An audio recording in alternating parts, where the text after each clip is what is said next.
mu kibuga ekya Rebikona aha omurembo mbarara bari kwenda ngo babase kwihaho ibintu ebitwireho bari kugira ngo bo bakagurita keri bari kugira ngo bwahati bamazire obwire buringwa baremesiwe ecajemesereza na polisi okwasa kwika aha mwanyogu abebyo kwerinda baba bariho mu bwinji kandi n'abantu omuri Rebikona bare bakatemba etashashurire.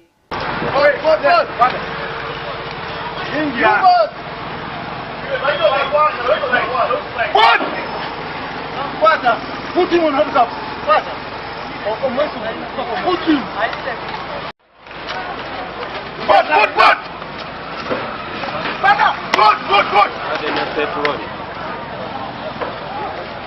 Sit. Hatari izuba bikabi abireho inyuma ho mu weekend emwe.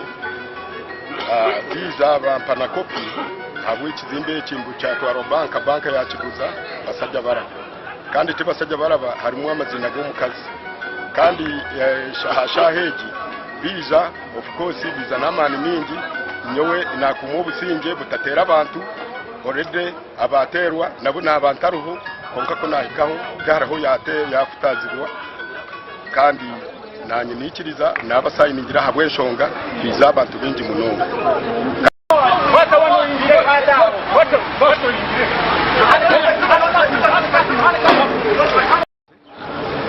through auction to serve the former owners with notices and advertisement, and they never acted upon them until the date of sale. Sold. Not the moving. The purchaser went ahead and transferred the property into her names. That is after that they came in after all work being done. They went to court, filed a suit. The application was they wanted an interim order stopping just from handing over the place.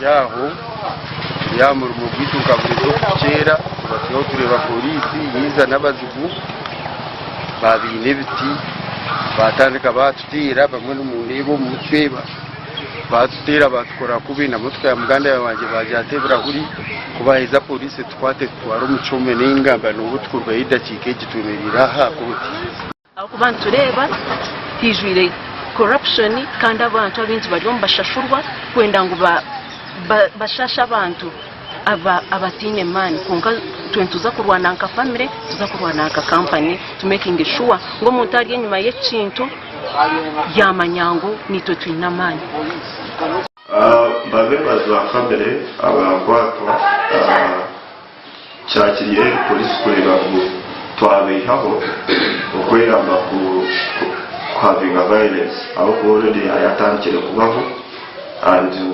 ukamuntu wenda utumanya ikintu cyawe cyane ikigenda ikibandi kishasha konka ituka polisi tuza kurinda ikiraro cy'umukoti kwera bimeza kucango ibintu byazo bagarikire ninga yakugume n'abaguguzere itogwita no kureba twataho security kureba ngo taking over nigo kandi over property bikugenda smoothly.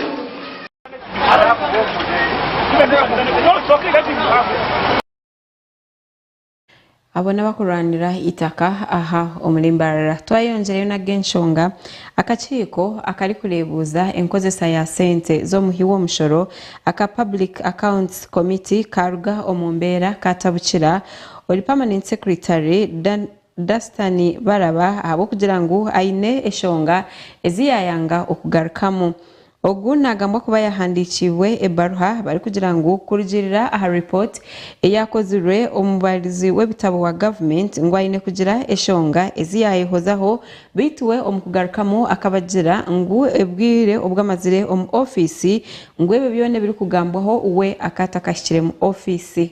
aba umukachiko aka tiyejana abantu bamushabire kwijana bumbara atyo nko kushobora akachiko office eji bagimazirema ameza ashatu gonka aho mukuru w'akachika ko Honorable Muhammad Muwanga Kivumbi nuko kubabuza baba batari kwetegereza gerjungu urubaba handikiremwe barha ari kugira ngo barhe kaberje neyoreka abantu bona babe bashemeye kwijo mukachika aka ikibaraba ya yeteisa ari kushaba akachiko. We want to fault you having ignored, and I'm going to ask you to, do you know how to give an official apology of Parliament?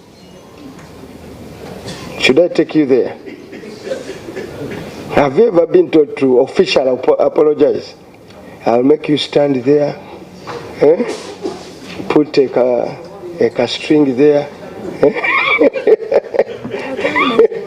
put a string. It's not just that you say I'm sorry. Don't attempt to give.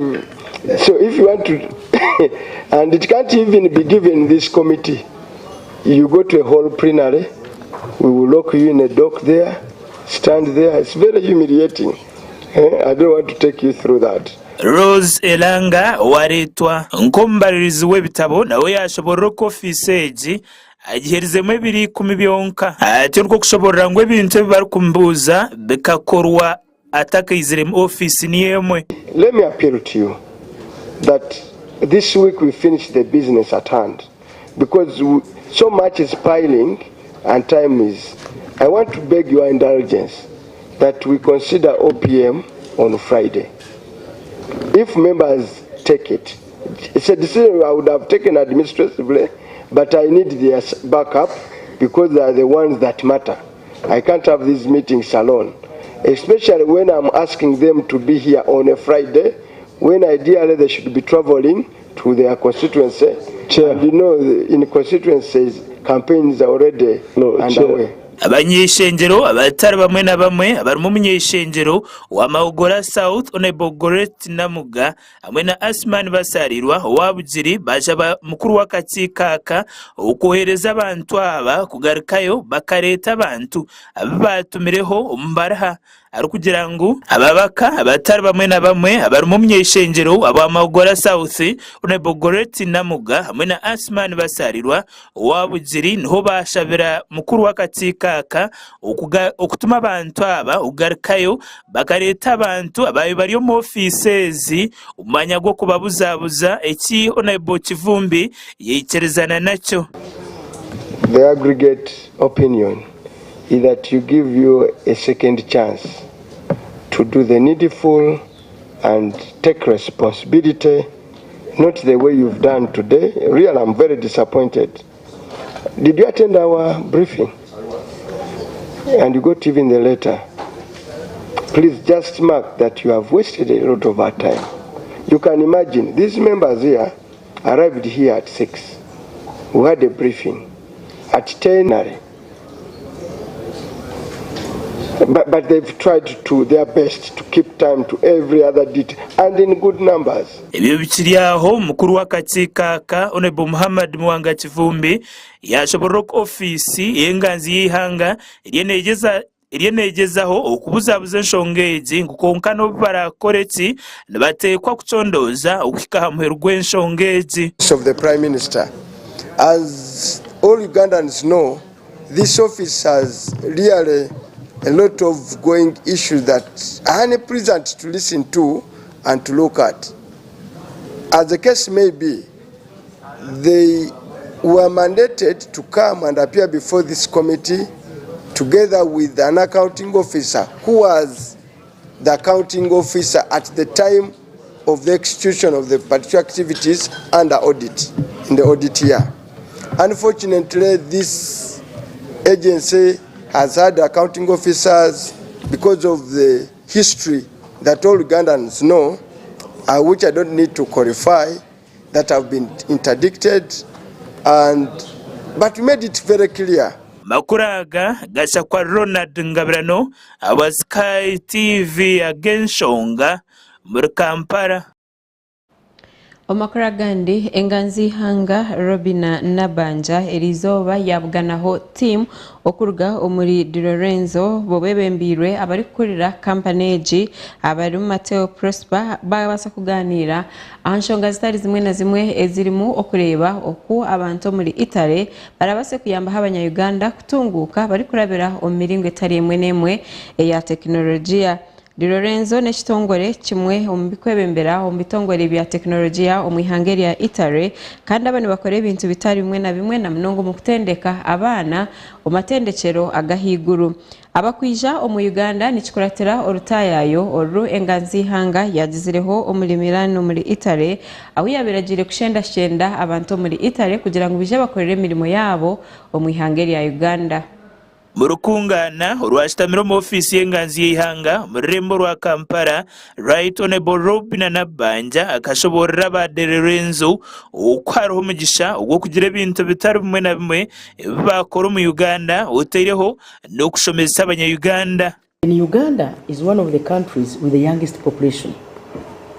The population is relatively educated.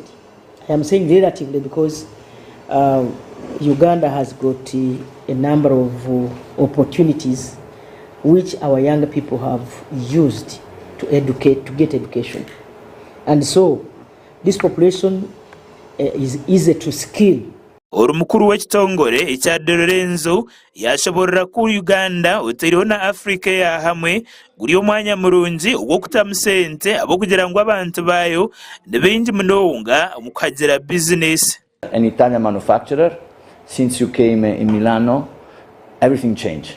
I have to be very honest. The effort and the push that you give to all of us make many things happen in this year. So thank you. Every time I come to Africa, I often be in your continent and of course in Uganda. Every time I go back, I always have some meeting with some friend of mine, entrepreneur. I am in some association of entrepreneur. Muringo ngogumwe Mateo Prosperi urumukuru w'ekitongore ekya Di Lorenzo yashoborera ku Africa hamwe na Uganda eri emyanya mirungi omuntu kutamu sente abo kugira ngo akatare kariho. What is the richness that you find in Uganda or in Ethiopia or in Rwanda, Burundi? And I always think that maybe the most rich part of those countries is gold, oil, gas. I say no, it's not like this. For me, the real richness of African country is the human capital. Ebyo bikiriaho uruminisita wogunogu mu ofisi y'engazi y'ihanga Right Honorable Justin Kasure Lumumba nawe yasima bayitaraba abo gukora ibintu bitari bimwe na bimwe mu ihanga okukira munonga umechange cya Karamoja. Italians. So you gave them a base that our government came to power and found that the Italians had really were empowering them in terms of education and taking them even to your area and skilling them, and they would come back and be able to be more useful to their community. So you gave a base to the NRM government. That was the starting point in the Karamoja area by offering them education. I'm here to say thank you. That was so special. Thank you so much. Ekitongore kya Di Lorenzo kikatandika kukora mwaka gwa 1951 kandi ku rwobo kikozire ebintu bitari bimwe na bimwe oteireho no kwereza emirimo y'obukugu. Amakuru aga gasha kwa Gada Saba aba Sky TV agenshonga. Amakuru aga gasha kwa Gada Saba aba Sky TV agenshonga.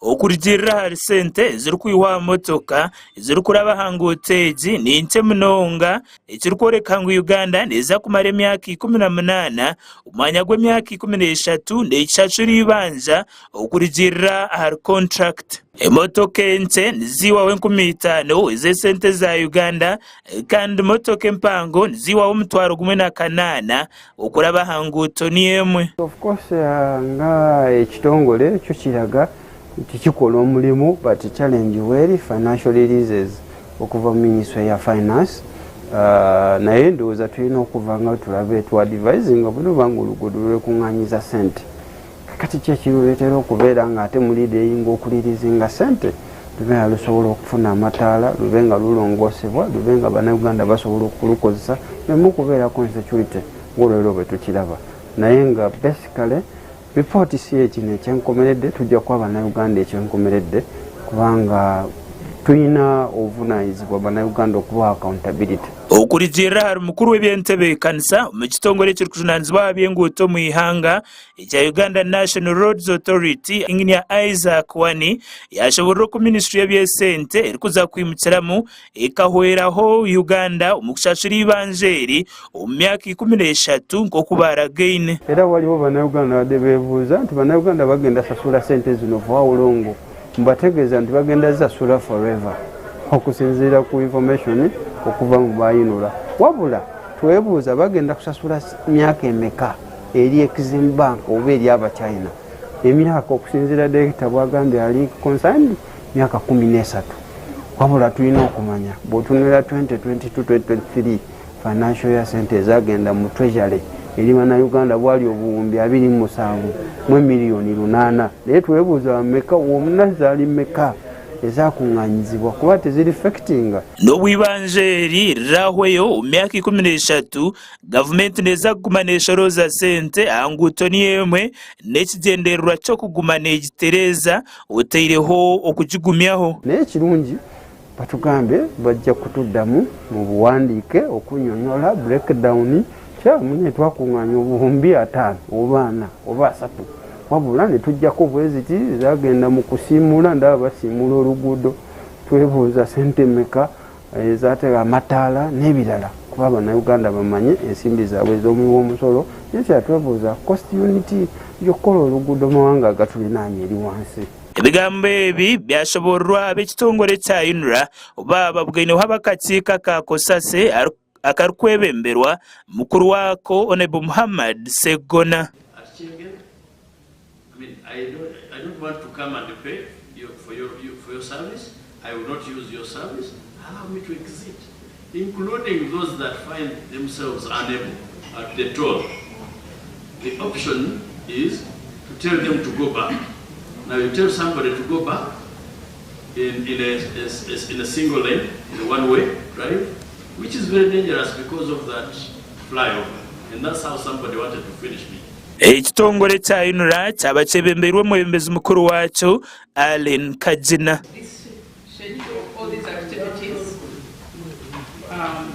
That were not implemented, that one will submit by Friday, and we also give you the current status of these particular activities. It is true we roll them over to the following year, of course on the assumption that the following year we shall get adequate funding. The reality is that we do not get adequate funding, so some of these continue over not just 1 year but over several years until we are able to complete them. As you know, these areas where we have debt, they take first call. Uri omuhezi wa mukuru w'akakiiko aka Kosase Honorable Alan Mayanja Sebunya nawe yashoborera kuba ari kuza kucondoza aha nshonga ezi mpaka ihanga rizetegereize. Naye ng'olwaleero tutunulira ba Uganda National Roads Authority basinga gye bamanyi nga UNRA batooki okulaba financial statements zaabwe sente bazikute batya, lwaki project zidireyinze, obuzibu buliriddawa, kiki ekirina okukolebwa, lwaki mulimu abakozi ebintu waliwo sente ezaddizibwayo. Naye ng'ababaka era tetunnaba tukyaba scrutinizinga, tukyaba interrogatinga kunnyonnyola kuba bintu bingi. Bw'otunula Entebbe Express ayiwe bannayuganda basasula sente mpitirivu. Makuraga gasha kwa Ronald Ngabirano wa Sky TV agenshonga muri Kampala. Omakura gandi hagutwine orikukurira ebyo bururu omukibina echa NRM Dr. Tango Doi obwabire natongozaho ogaruka kutereza enyiriri narishi empapure zirimu abatezi bakaruru abekibina echa NRM kukuza kutandikizo beri yanyencha kare ogu ayihanangirize abarabe bakora umurimo ogu okureba ngo bagukora no bwegendesereze bareke kugaruka kujabiriza enkararezi nko kubakozire omwaka ogw'2021. Okutongoza oku kwaba kitebe kikuru eky'ekibiina ekya National Resistance Movement mu rurembo rwa Mbarara kandi kwayetabamu bachairperson ba NRM ba registra okuruga mu rurembo rwa Mbarara hamwe na district ya Mbarara. Mbigambo bye Tango Doi yashoborera okukwandikisa abagizi b'ekibiina kya NRM ahankarara uko murundo ogu kutari kuza kuba mu muzano gwona. And he must see the accountability. He must even have a photocopy if he wants, so that he goes to those persons on phone. Did you get this money? Have you understood me? Yes. Or they should say in Nyankolo Rushiga. I'm starting from what fails NRM. Tango Doi ayetesiza abagizi b'ekibiina kya NRM abwenshonga izarabireho mukarura ko mwaka ogw'2021 ari kugira ngo ebintu nkebi nibyo bari kugezaho okurwanisa bwa hati. Then they fail you. They say we are going to fail him, but you are failing the party. I want to open this session by saying, take my word. Let the NEC members be happy. Let the city borrow example from you. That look at how they are doing it nicely. We must also do it nicely. Murundo ogu Tango Doi ashoborera ngo buri muntu wena urukuza kukorera ekibiina kya NRM naza kuba namanya sente zari kuza kutunga atyo niko kushobora abo bona bari kuza kuba nibajunanizibwa kushashira abakozi b'ekibiina ku buri muntu ari kwija kuba namanya sente ze ngo nahabwe ekyo begendesereze okuzanda omu sente z'ekibiina. Muringo ngo gumwe wiyayihanangiza bari kuza gukora umurimo ogu okukora ekiri kubasika kyona kurebeka ngo urwaza kukorwa ko banza umurimo gwabo baba guhereze. By the village communities. They will now draw a line where they ended and all of them sign closing, so that if someone comes to add names here, we say but the register was already what? Byo bikiriaho uruchairperson w'ekibiina kya NRM mu rurembo rwa Mbarara Wilson Tumwine aine bimwe bintu byashobora biri kubasa kuretera ekibiina kya NRM ekyatunga obuzibu byagira ngo harimo obushomankuzi hamwe n'obushoma bwa sente. Last time you tried to mess up because of a lot of money was given to you. You wanted to inflate and play about with the ballots, and unfortunately we got you red-handed. I was trying to see the other counterparts who were dealing with the other registrar, and I think it's a long time ago that you must have repented. But I have your own fingertips. We shall chase you up if you mess up again. Okwandika abantu mu kitabo kya yearbook nikuza kutandika izoba lya entakare 2013 okuhitya 2017 okwezi oku. Twinire omukyeka kitu kyo kubanza twaza kumuroka kye tugaruke n'ekyeke kya kabiri otaruga Sky TV.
bucuruza bwo murembo muri Mbarara City aho barukwereza breakfast ngakatogo omelette rolex shumbusha chapati chai yamate eyo mukaru akatunda ko murembe nebindi bineyo na cyamushanere kutandika shamukaga zihangwe nibateke nkoko embuzi ecenyanja mucamo obushaza akaro ekitoke echozi emondi greens obutura eshwiga kandi echo kunywa nikigenderaho manya bino buraro burunji bwo murembe aha bei nunji kandi warara Skylight Hotel Mbarara City breakfast ne yabusha bine rooms eziri self contained DSTV security rije kandi parking ne yemarira bine bara yo murembe pool table sauna na steam bath hamwe na conference hall. Skylight Hotel neshangwa omuri Mbarara City wahingura kace aha Vision Empire oruguto rwatora katete ijuka ngu nibo ba director ba Skylight Hotel rukunjiri ebirukiraho tera note mushanje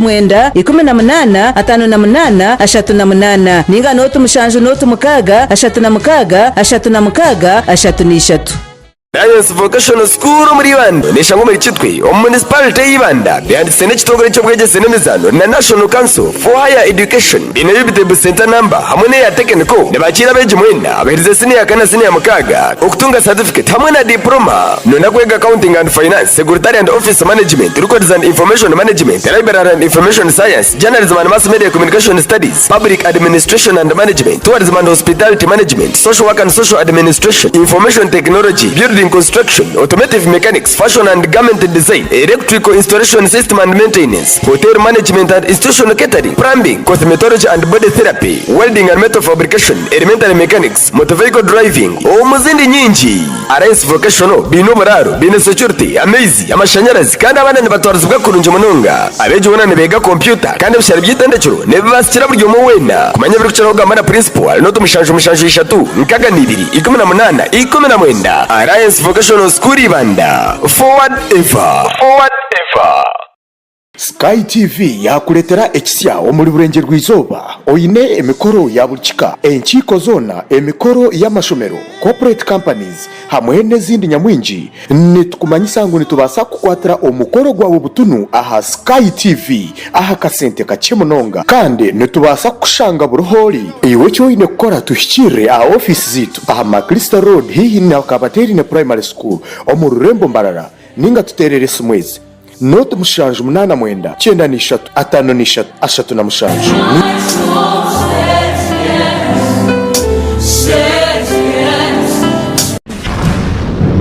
ahori nubasa kuri mbusingi gonkeza heri eshitamire amahega bokosya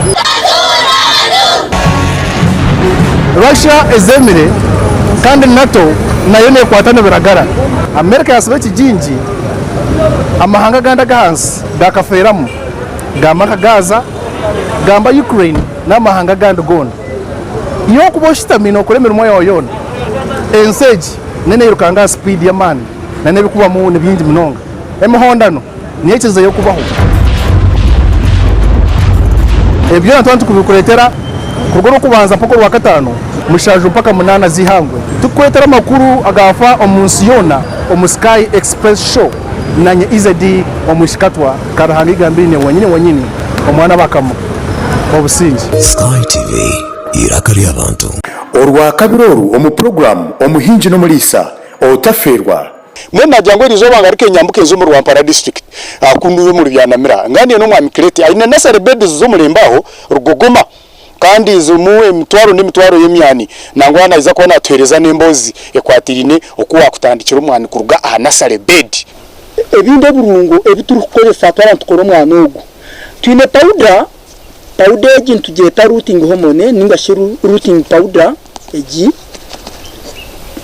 powder egintu ija tugejunisa umwana ogu wabanoza gute kompoti egembubo no banzo gite powder okimara kugite powder hat powder ija ahabudangu ahiwa heza kushara haho otwiza tumuturinkinga hati eriye sano eje itwinaha eje kwatraho hati kimara kwatraho eguma neska echu chembo eje washara kubasa kugumiza muni chuma hati mukusika ekishuguma nkishuma nikirikuja n'emizi waheze kuteka ompoti hati egi ni poti erimu itaka hati okwata embubo yawe ogiteeka ompoti. Ebyo byona Sky TV iraka ly'abantu. Attention everyone, the Ministry of Health has planned to vaccinate all persons aged 1 year to 60 years old to protect them against yellow fever disease. The mass vaccination will take place in 53 districts in these regions: Kampala, Buganda, Teso, Ankole and Karamoja. Vaccination is free and available at all government health facilities and outreach posts in these regions. The vaccination campaign will take place from April 2nd to April 8th, 2024. The vaccine is safe, effective and free of charge and has been approved by World Health Organization and Ministry of Health. This message is from Ministry of Health with support from GoTv.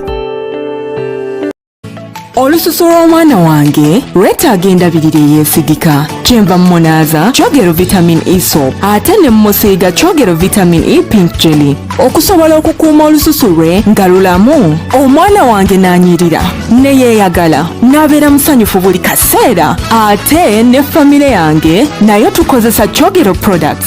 Y'ensonga lwaki tunyirira. Abazadde tukozesa kyogero products omuli cocoa butter jelly and soap, aloe vera jelly and soap ne non-perfumed jelly. Clean your skin ng'okozesa kyogero products. Asangibwa mu maduuka ne supermarkets okwetooloola eggwanga lyonna.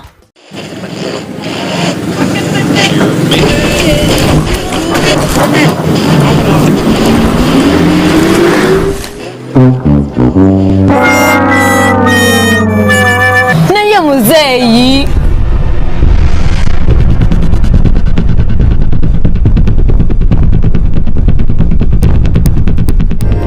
keneno lw'omubiri obeere mu mbeera ennungi nga weenywera Sauda aloe vera drink akoleddwa mu birungo okuva e Saudi Arabia omuli black seed n'ekigaji. Tuyina Sauda pineapple drink akolebwa mu nnaanasi ezaffe eza wano.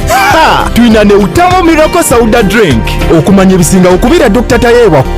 Sauda drink keneno lw'omubiri.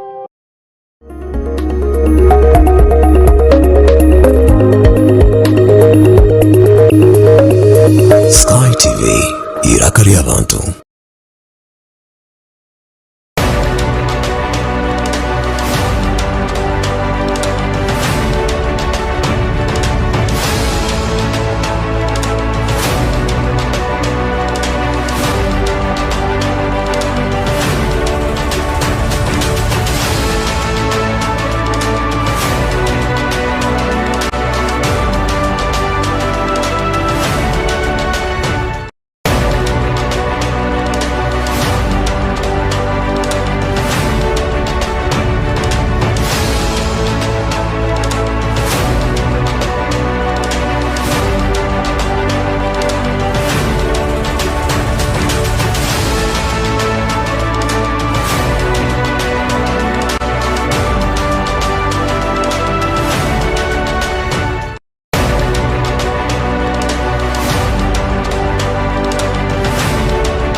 akabiroru omu program omuhinji no mulisa otaferwa mwena jango rizo bangarike nyambuke zo mu Rwampara district akundu yo mu Byanamira ngani no mwami kireti aine nasare bed zo mulembaho rugogoma kandi zumuwe mitwaro n'imitwaro y'emyani nangwana iza kona twereza n'embozi ekwatirine okuwa kutandikira umwani kuruga nasare bed ebinde burungo ebituri kukozesa atwara tukoro mwana ogu twine powder egi ntugeta routing hormone ninga shiru routing powder egi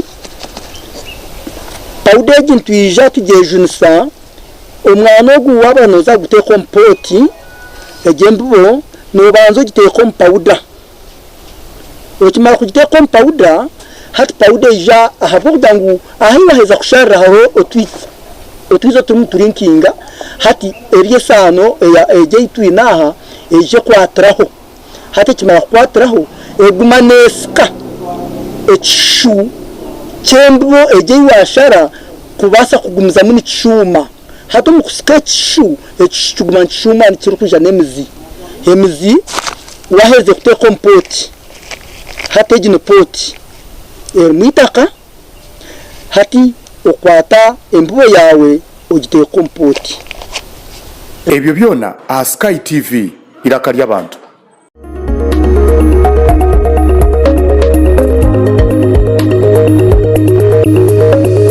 Sky TV irakarya abantu.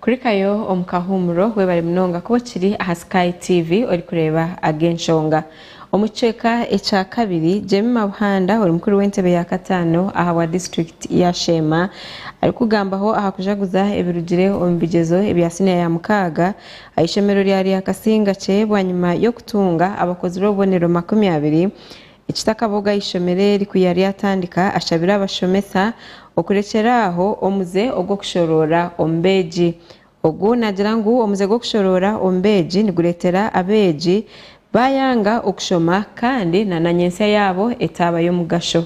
Mukuru w'entebe ya katano Jemima Buhanda ashabira abashomesa kurekeraho omuze gwo kushorora abeji okashanga obwire bona nibamara bari kwebembera ekinde cyagizire ngo ntiba kigwirire kimwe munonga instead no kumekinga sure mulimo mwata munamani nabo baragayo babakachi kabandi abahagati nabo mubikiririze bagireki bagendo mumisho.